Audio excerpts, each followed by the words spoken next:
TikTok is a huge national security concern. I can't think of a potentially more powerful propaganda tool.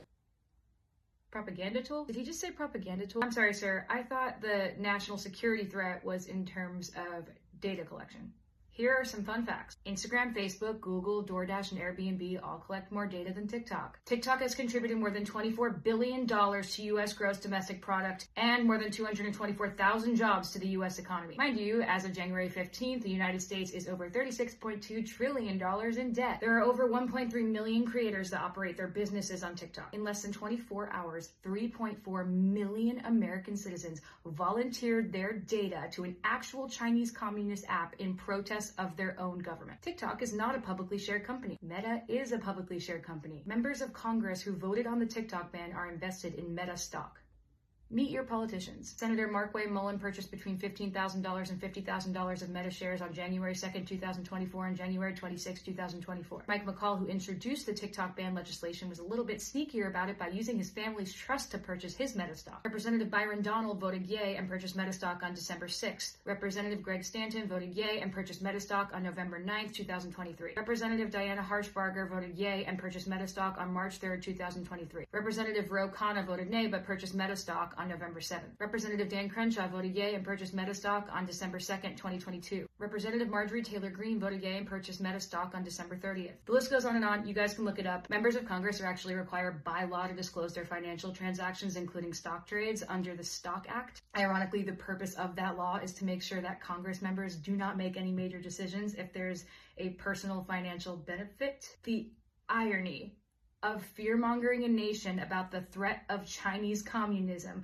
by stripping them of their jobs, freedom of information, freedom of speech, freedom of open communication, freedom of discourse, and right to discern propaganda is wild. All while one publicly shared corporation that is notorious for controlling propaganda to literally puppeteer elections by unethically collecting our data lobbies Congress to vote on a ban to continue to monopolize where we receive all of our information. And the Congress members who voted for this monopoly were legally allowed to have shares in the stock! But it's totally normal the CIA lizard dumped $7 million into pushing this ban through because he went on Joe Rogan and talked about jujitsu. As for me, I was a broke singer-songwriter trying to make it in the music industry, and now I am one of those 1.3 million creators that can put food on the table because of TikTok. It provided me with the first equal opportunity platform to show my songs to the whole world. I didn't need to be Instagram famous. I didn't need to be some celebrity's kid. I didn't need to have a lot of money. I just needed to post a video of myself singing to my 140 followers. Thanks to TikTok, I have grown my audience to 14.7 million followers. I've accumulated over 270 million likes and billions of views on my music. I could sell tickets to my shows. I bought my first house from the money I made with my TikTok brand partnerships. My songs made it to top 10 radio because I promoted them on TikTok. I built a community of people healing from eating disorders, and with that community, I was able to stand up